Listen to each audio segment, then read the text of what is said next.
You know that exact moment in every 2000s movie where a girl suddenly becomes important?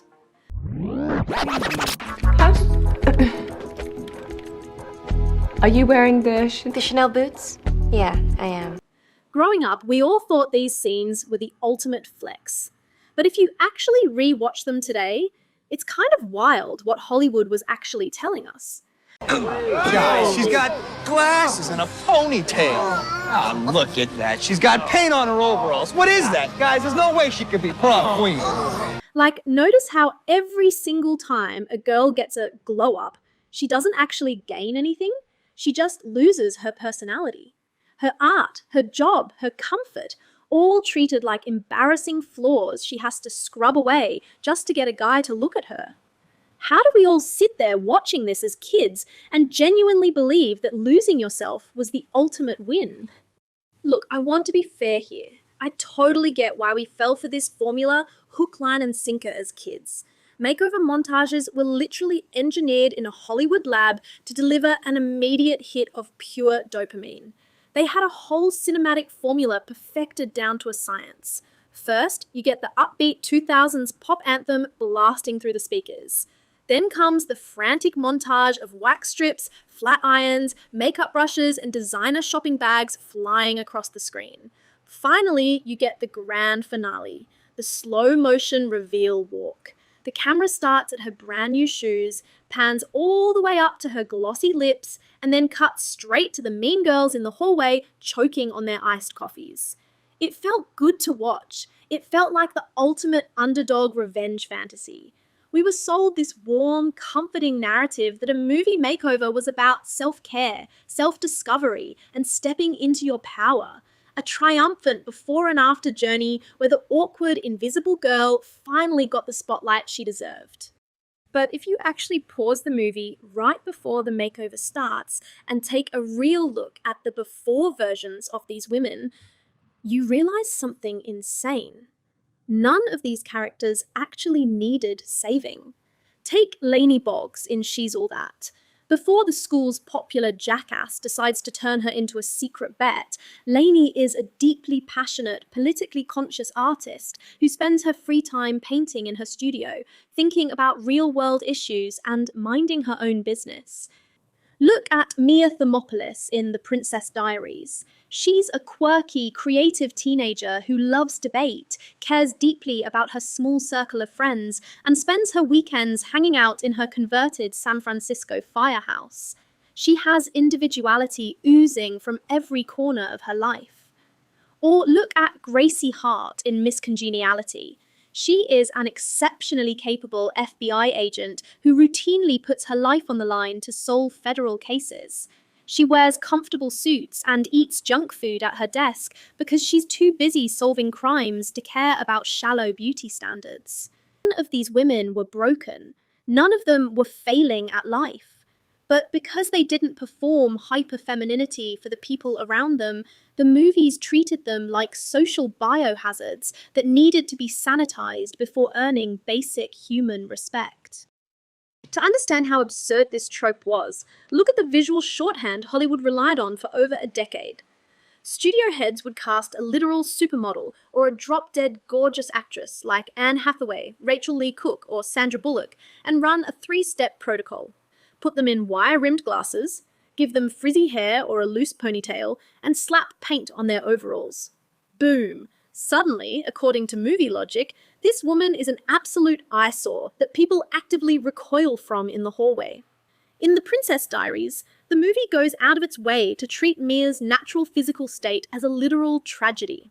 The royalty team acts physically repulsed by her bushy eyebrows, and Paolo literally breaks a brush in her hair, as if her natural curly texture is a public health hazard.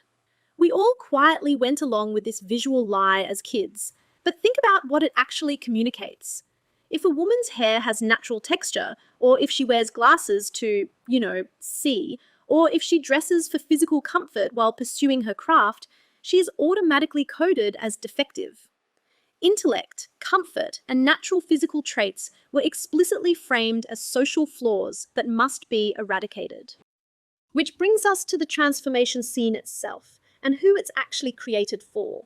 If these makeovers were truly about empowerment and self-love, the focus would be the woman looking in the mirror in a quiet room, feeling confident and comfortable in her own skin.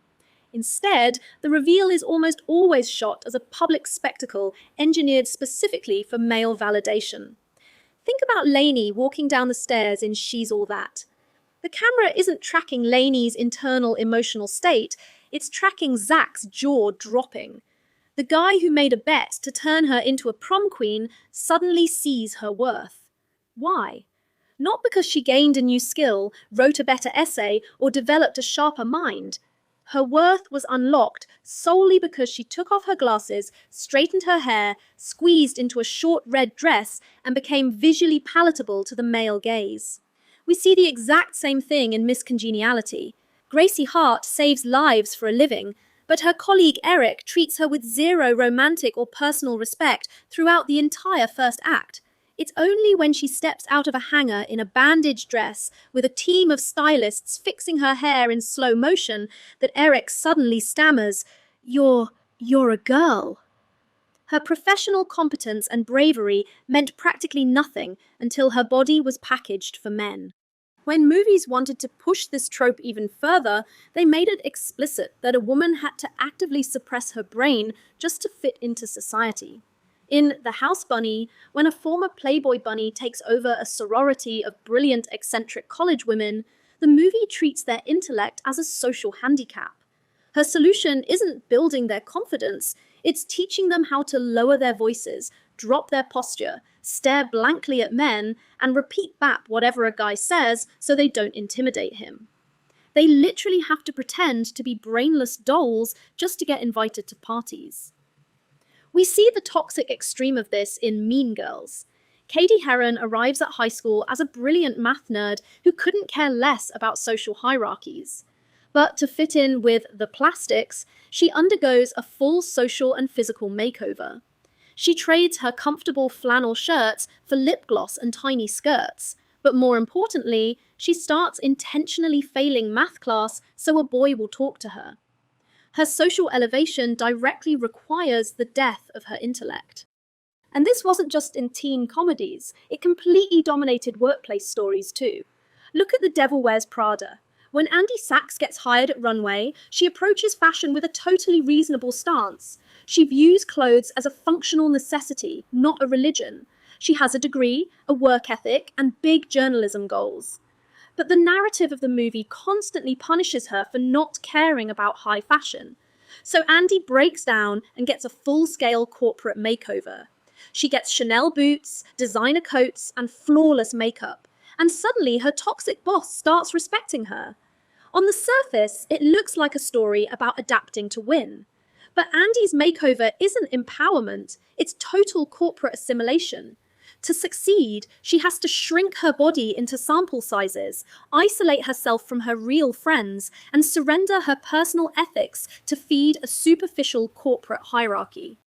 So, what did watching this exact narrative arc repeatedly do to an entire generation of viewers growing up in the 2000s? It quietly planted a deeply toxic idea in our subconscious minds that our natural, comfortable, authentic state is fundamentally wrong. It framed self-improvement not as growing your mind or building inner confidence, but as a process of self-erasure. You don't upgrade your character, you upgrade your wardrobe. You don't build self-esteem from within, you wait for a room full of people to stare at you while you walk down a flight of stairs. And if you think we've outgrown this trope just because Hollywood stopped making 2000s teen comedies, think again.